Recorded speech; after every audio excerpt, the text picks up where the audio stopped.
Mas você vê algum movimento, porque eu sempre digo isso, para mim é surreal, surreal ver um clube como o Corinthians desse tamanho, né? Por exemplo, cara, a gente vê a negociação do Ranieri aqui, ó, 13,13 milhões por 60% dos direitos. Aí deverá pagar 2.600 por mais 10%. Se jogar 60% dos jogos em 24 ou 25. E o Cuiabá está cobrando 11 milhões da parcela em atraso, tem uma cláusula, tem multa, tem. Cara, o Corinthians se coloca numa situação, eu juro, cara, que é uma situação de muitos brasileiros, cara, que tem aí dívida e o cara vai, pega um pouquinho daqui, empresta do vizinho, vai para o cunhado, aí paga um pouco o cunhado, depois fica devendo para o vizinho. Eu, sinceramente, cara, eu não entendo você pagar 25 milhões do Pedro Raul, como a gente está vendo, 21 milhões por 60% do Mateuzinho. Você consegue ver, eles têm noção disso? Ou estão indo, vamos que vamos? Como que isso vai parar? Em que lugar isso vai parar? Pois é, Massa. Primeiro é preciso só contextualizar. Por que o Corinthians está com 17 contratados e mais 2 aí podendo fechar, chegar a 19? É um número bem surreal para uma temporada. Porque a gestão anterior, ela simplesmente pensou na gestão anterior. Para ela não importava o que aconteceria a partir do Corinthians em 1º de janeiro de 24. Ela arrastou um elenco completamente envelhecido, com vários jogadores de final de contrato, terminando dia 31 de dezembro, e acabou quase lutando contra... Acabou não, lutou contra o rebaixamento. Então, era um elenco envelhecido, com fins de contrato, e que a torcida já não suportava mais ver vários daqueles jogadores. Entra uma nova gestão, você tem que renovar minimamente o elenco e você tem que repor. Não era contratação, era repor.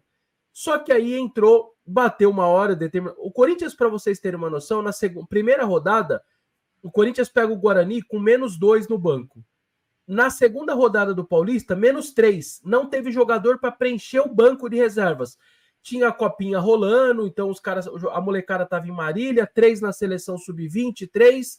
Tinha alguns que ainda não tinha, como Garro, por exemplo, não tinha ali parte burocrática resolvida. E o Mano não tinha nem elenco para pôr nos jogos. E aí você começa a contratar. Quando você está desesperado, você começa a fazer bobagem. Então, quando você vê que você não tem muito jogador, e aí vai lá, o Pedro Raul, o Toluca fala, não, só 5 milhões de dólares. Aí você não tem ninguém, você está correndo, você não tem um mapeamento com calma do mercado, você não está fazendo as coisas com mais tranquilidade, você vai lá e paga. O Mateuzinho, empréstimo, eu não quero.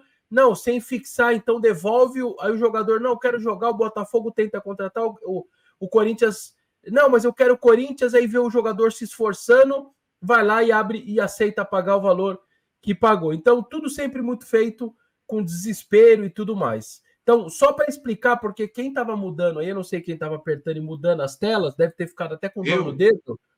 O Massa deve ter ficado com dor no dedo de tanto jogador, mas era só para contextualizar por que a necessidade de tantos jogadores, nada mais, nada menos do que 18 foram embora da virada do ano até agora. 18 foram embora. Então, é quase que só uma reposição de elenco, mas não se faz futebol dessa maneira. Independentemente de troca de gestão, você já não está certo dessa maneira.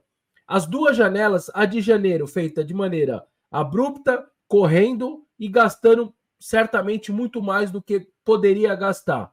7 milhões de dólares no Félix Torres, 5 no Pedro Raul, enfim, tem alguns bons exageros ali. E agora a segunda janela de julho, com menos jogadores e gastando, na prática também, menos do que gastou, fazendo com um pouco mais de critério, buscando jogadores mais compatíveis com a realidade financeira da instituição, que é uma realidade difícil, e o caso Ranieri é uma prova disso. O Corinthians contrata, o Cuiabá sabia que teria problema para receber, faz as duas cláusulas que eram necessárias, a primeira é de 30% de multa em qualquer uma das parcelas que estava atrasada, e grudar as parcelas posteriores naquela que atrasou. Pagou a primeira, faltou a 2, a 3 e a 4. Quando atrasa a segunda, o que o Cuiabá fez? 30% de multa na segunda, e a terceira e a quarta gruda na parcela 2 e ele pode executar. Por isso que estava 11 milhões que tem que pagar agora. Ou seja, esses 30%, bastava você ter pagado... Aí, ó, essa daí. Você precisava ter pagado 400 mil euros, você estava em paz. A parcela 2 ia vencer no final do ano, a 3 ia vencer no final do ano, e a 4 só em 25. Você estaria bonitinho pagando, não teria os 30% em cima. Você atrasa uma parcela, 30% de multa, e as duas posteriores arrastadas para mais perto. Então, esse é o problema, quando você faz uma gestão que não honra com seus compromissos. Multas muito altas, cláusulas que derrubam o seu parcelamento, e é isso que o Corinthians, por exemplo, já vai pagar de problema no Ranieri. Provavelmente ali teremos outros casos assim, porque as contas estão chegando. A sorte do Corinthians, como o Igor disse, é um clube que arrecada demais. O ano passado é a segunda maior arrecadação da América do Sul. Só perdeu para o Flamengo. Esse ano, de novo, vai beirar ali 1 bilhão, ou até ultrapassar 1 bilhão. Então, assim, a roda gira muito. Só que você tem muita dívida, paga muito juro, e aí você muitas vezes não sai do lugar e não consegue sequer abaixar a sua dívida. E por que está fazendo isso? Por que está trazendo? Exatamente pelo que o Igor falou, pelo desespero de ver que está na zona de rebaixamento, com mais jogos, está claramente com risco enorme de queda para a segunda divisão, por mais que tenha uma cláusula ali, que a LFU até deu uma protegida pelo tamanho do Corinthians, porque ela sabia que a presença do Corinthians ia fazer com que os players todos de TV do mercado iam ver a LFU de maneira diferente. Eu acho que os outros clubes também entenderam um pouco, falou, cara, eu vou receber 2x, se o Corinthians vier, a chance de um 2x5, 3x pode pingar um pouquinho mais, eu vou aceitar o Corinthians aqui comigo, com outro privilégio, porque eu acho que pode pingar mais para mim aqui também, e aí o Corinthians ainda consegue minimamente ali uma cláusulazinha, tem ali alguma coisinha. Como é que é esse colchão? Não sei se o Igor tem a informação. O Igor talvez tenha mais noção, um pouquinho melhor, talvez, viu? É que existe... Quando eles fizeram o acordo lá, a XP gerou um empréstimo para o Corinthians que funcionou, não chega a ser um adiantamento, mas é uma linha de crédito maior, específica para o Corinthians, não é nem maior ou menor, é específica para o Corinthians. E aí, se a meta não for alcançada, por exemplo, os caras têm uma meta lá de faturar, de arrecadar no bolo total 1,7 bilhão de reais, com a venda do direito de transmissão. A sujeira vai amolecendo, e aí, se o dinheiro, a meta não for alcançada, meio que esse empréstimo ele é perdoado. Mais ou menos assim, a grosso modo. Mas é que o Corinthians ganha uma linha de crédito, ele já pode usar a linha de crédito para fazer o que ele bem entender, pode tanto pagar dívidas antigas, mas normalmente no futebol brasileiro o pessoal prefere pagar jogador, né, contratar jogador, aumentar a folha salarial. E aí, enfim, se por acaso der certo na Liga Forte União, o Corinthians vai pagando de forma amortizada aí essa dívida com essa linha de crédito aberta pela XP. Se a meta não for batida, aí tem certo um perdão aí para compensar o Corinthians, enfim, por conta dessa frustração em termos de receita que poderia ser gerada pelo bloco da Liga Forte União. Então, e só duas coisas rápidas, Massa. A linha de crédito não é pouco, né? Não é pouca, são 150 milhões que está entrando no aporte agora.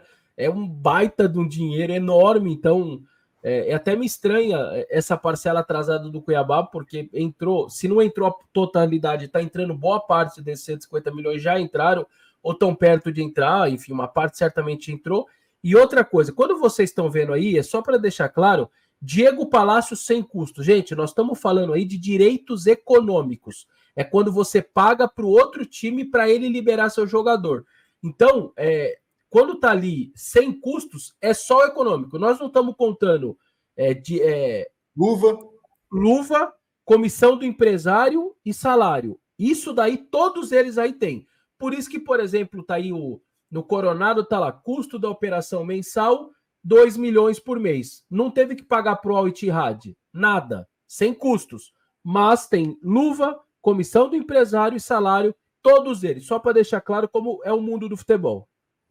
E a gente Fala, Igor. Não, é interessante a gente entender sempre, né, que a mesa de negociação nunca tem do outro lado, né, um clube e do outro lado a Madre Teresa de Calcutá. Então, os caras que veem um clube desesperado, eles vão arrochar a negociação. Então, se o Corinthians está desesperado por um camisa 9, citando o exemplo do Pedro Raul que você trouxe, os caras vão inflacionar e não tem o menor pudor disso. O Corinthians que lute depois para fazer o seu pagamento. E quando você também, outro aspecto do desespero no mercado, é você contratar de baseada. E o contratar de baseada, você pode puxar um item bom, né? Você pega, vamos lá,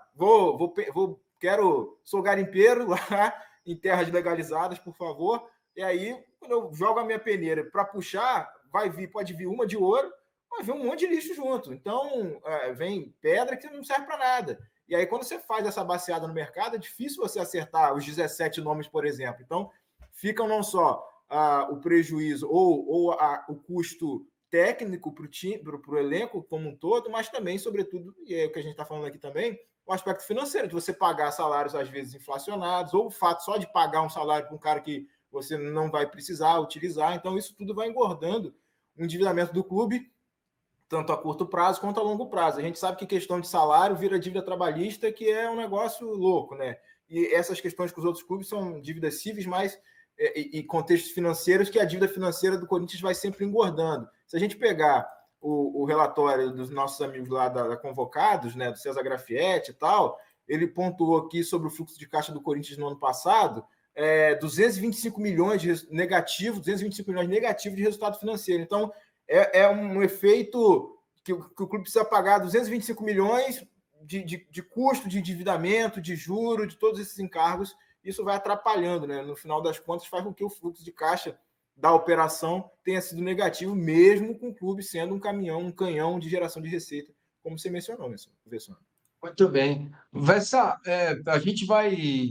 O assunto Corinthians é meia hora, é muito extenso, seria até legal a gente explicar um por um e tal, mas não dá, são muitas contratações, né?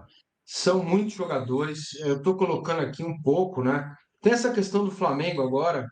O Corinthians precisa contratar o Hugo Souza e o Flamengo pode dizer assim: não, ô, Mengão, qual é o seu Pix? E o Mengão responde assim: não, tá Lá dia ocupado. 2 de setembro, depois que passar o nosso jogo, eu te passo o meu Pix para você me pagar. É isso, para tirar o Hugo Souza do jogo contra o Flamengo, né? Porque não pode, né, jogar. Qual